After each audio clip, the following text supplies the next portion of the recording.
Bonjour, j'espère que vous allez bien, quant à moi je vais bien.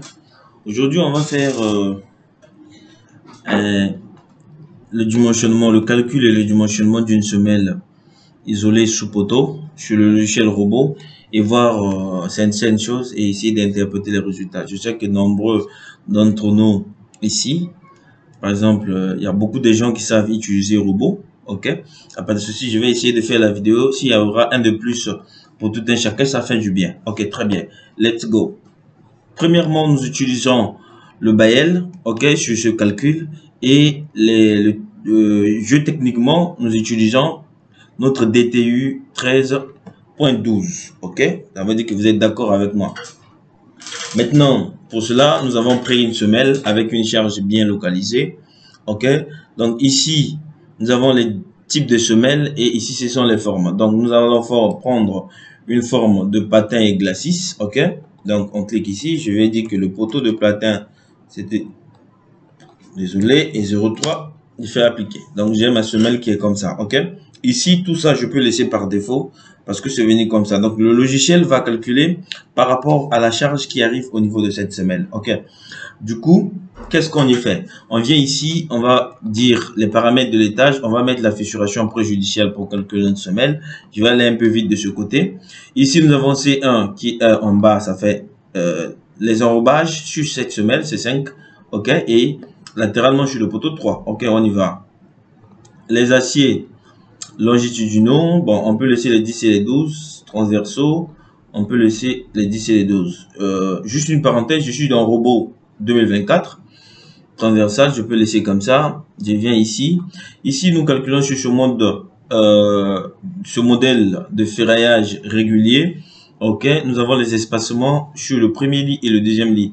On peut fixer ou bien on peut changer et envoyer tout ou bien garder les mêmes trucs. Ok, sur ce fil, je vais prendre celui-là. Ici, je peux laisser. Ok, je vais dire au logiciel de nous envoyer carrément les crochets à 135 degrés.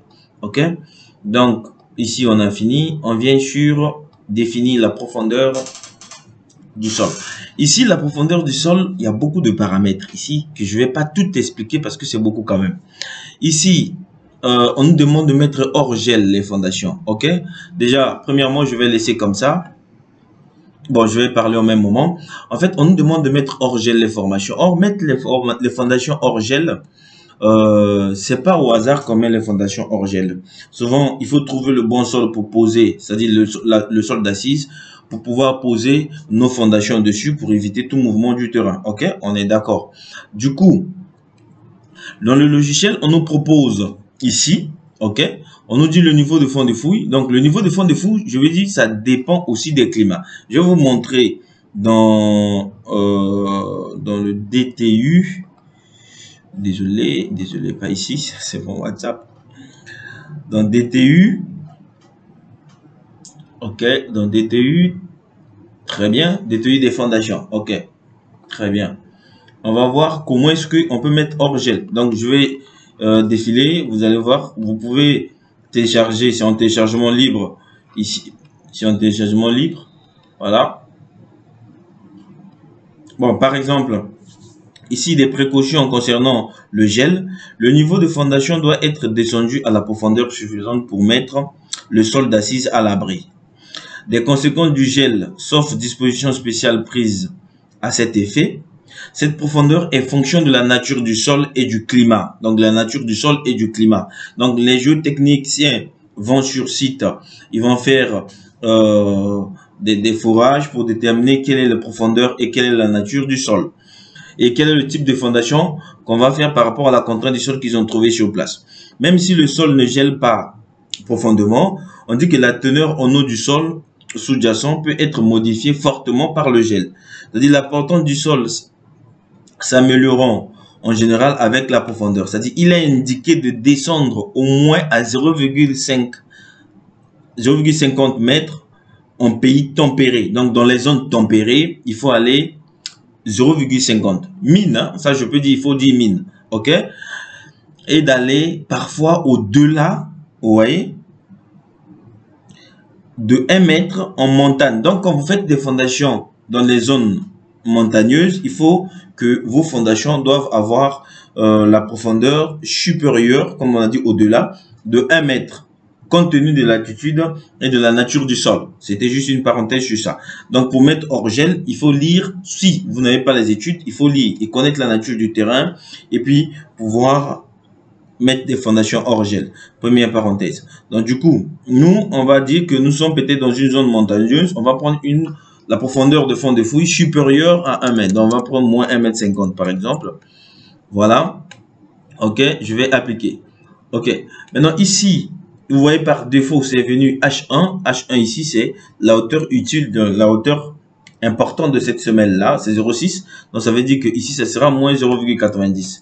Pourquoi? Parce que le niveau supérieur de la semelle, c'est le niveau de fond des fouilles, moins l'épaisseur de la semelle. Quand je fais ça, vous voyez que c'est très bien. Maintenant, le fait de faire ça, déjà, je vais vous dire que il y a le poids volumique de cette terre-là qui s'active. Du coup, c'est ça?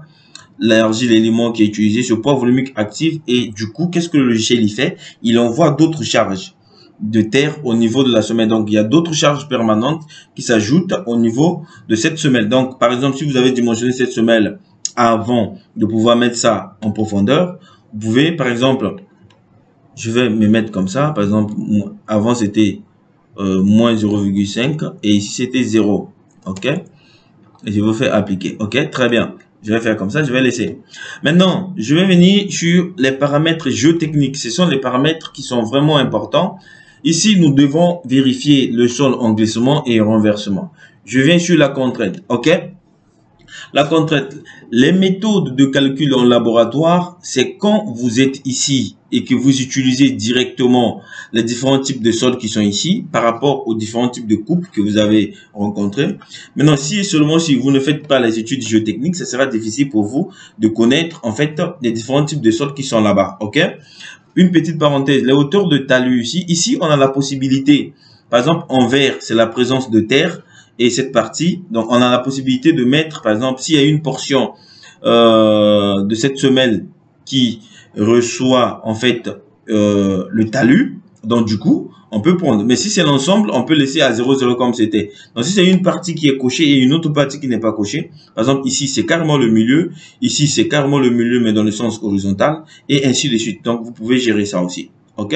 Donc on revient ici. Ici, je vous ai dit en laboratoire.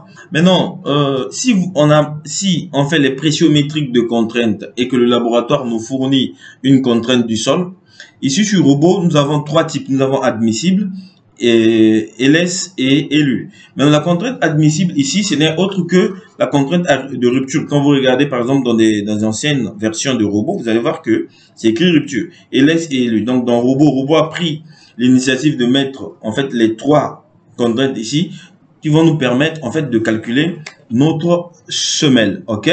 D'accord. Maintenant, si les géotechniciens nous donnent une contrainte pour pouvoir calculer la structure, par exemple à l'LS, donc ils doivent nous préciser au moins quelle est cette combinaison que nous devons utiliser. Est-ce que c'est l'LS ou bien c'est l'élu que nous devons utiliser? Maintenant, si on ne fait pas les études géotechniques, ça veut dire que on n'a pas une contrainte qu'on peut utiliser. OK? Certainement, vous allez me dire que nous allons utiliser une contrainte faible. OK, ça c'est bon. Maintenant, je regarde DTU par exemple. Dans DTU, je regarde DTU. Qu'est-ce que DTU dit par exemple si on n'a pas de contraintes, pas d'études géotechniques? Contrainte de calcul déduite de l'expérience. La contrainte de calcul Q peut être déduite de l'expérience acquise sur les réalisations existantes voisines pour un sol ou un ouvrage donné, en absence des études géotechniques. Si les voisins ont déjà élaboré ou bien ils ont déjà construit, vous pouvez demander leur rapport géotechnique. OK? Ça, c'est comme ça. Hein? Ça se fait dans beaucoup de pays que je ne vais pas citer dans ma formation. À titre indicatif, c'est très bien écrit, à titre indicatif. Ce livre, c'est pas moi qui ai fait. DTU, c'est pas moi qui ai fait. Je suis né peut-être, j'ai trouvé le DTU. Ou bien je suis né peut-être avant ou après le DTU. Le tableau ci après donne l'ordre de grandeur des contraintes de calcul admises en fonction de la nature du sol, en l'absence de tout problème particulier. OK? Très bien, c'est en français et c'est très simple. On donne les contraintes en MPa. On nous dit des roches peu fissurées, saines, tout ça. Il dit ils ont une contrainte de 7,5 bars à 4,5 bars. C'est-à-dire, non, à 450. Donc, on a 0,75 mégapascal à 4,5 mégapascal. Ça, c'est une contrainte extraordinaire. C'est très grand. Déjà, le fait d'avoir des contraintes comme ça, trop élevées, on aura des très petites sections de semelles. OK? Les terrains non cohérents à bonne compacité. OK? Nous avons une contrainte que le tableau DTU nous propose pour avoir une contrainte de calcul, comme ils ont dit ici, 0,35 et 0,75. Les terrains non cohérents à compacité moyenne, c'est 0,2 voire 0,4 mégapascal. L'argile ici, ils ont dit c'est 0,1 à 0,3. Vous voyez? Donc ça veut dire que si vous utilisez et que vous avez les différents types de sols que vous avez ici et que vous voulez l'utiliser, vous allez prendre les contraintes par rapport à ce tableau. C'est-à-dire, si c'est de l'argile, entre 0,1 et 0,3. Donc on a 0,1, 11, 12, 13, 14, 15, 16 jusqu'à 0,3. Maintenant, un terrain non cohérent à capacité moyenne, c'est donc la contrainte du sol commence à 0,2 jusqu'à 0,4. Mais c'est quelle combinaison? Est-ce que c'est à l'élu? Est-ce que c'est à l'LS ou bien c'est admissible qu'il faut utiliser? C'est pour cela qu'ils ont dit déterminer la valeur ultime QU. Donc les valeurs que vous allez utiliser et mettre dans le logiciel robot, il ne faudra pas que ça soit à l'LS. Il faudra que ça soit à l'élu puisque vous ne savez pas. Si vous voulez utiliser ce tableau, vous ne savez pas. Donc il faut utiliser cette contrainte à l'élu. Par exemple, si je suis dans un terrain non cohérent, 0,2 et 0,3 par exemple, je vais utiliser 0, à l'élu, par exemple, 0,3. J'utilise carrément la moyenne, 0,3 mégapascal. Je vais vous dire, OK, si nous avons une contrainte à l'élu de 0,3 mégapascal, cette contrainte, par comparaison, est égale à combien à l'LS? OK, très bien. Je vais ouvrir une petite parenthèse, très vite. Déjà, vous tous, vous savez que la contrainte ultime ou la contrainte admissible que j'ai vue là-bas, ou la contrainte de rupture, c'est cette contrainte du sol qui peut être à l'LS ou bien à l'élu, multiplié par un facteur de sécurité qui peut être 3 à l'LS et 2 à l'élu. OK? Donc, nous, on nous a donné Q, OK, élu, qu'on a dit c'est 0,3 MPa. OK? Donc, du coup, pour calculer la contrainte de rupture, ça sera très facile. Donc, ce sera cette contrainte multipliée par ça. Donc, ça nous sera 0,6 bar et mégapascal, autant pour moi. Et la contrainte LS, ça sera cette valeur divisée par 3. Donc, ça fait 0,2 MPa. OK? Par vérification, on vérifie sur le logiciel robot. On vient sur robot, on vérifie.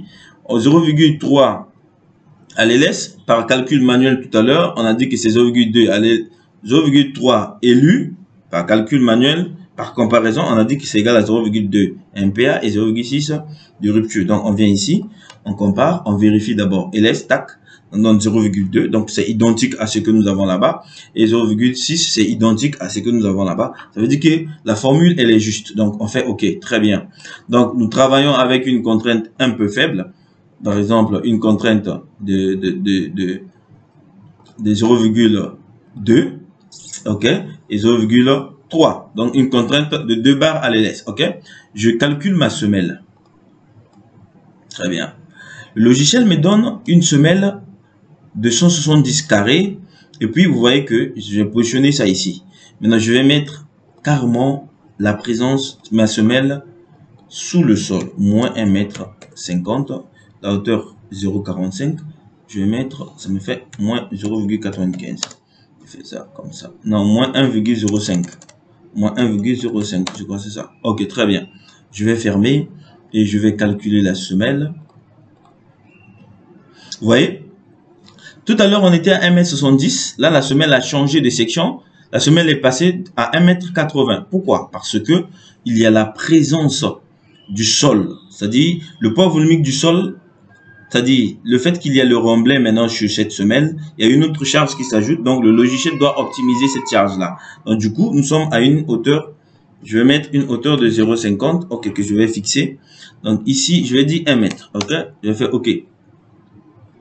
Ici, je vais mettre 0,5. OK. 1 m. OK, très bien. Donc, qu'est-ce que je fais? Je calcule ma semelle pour voir.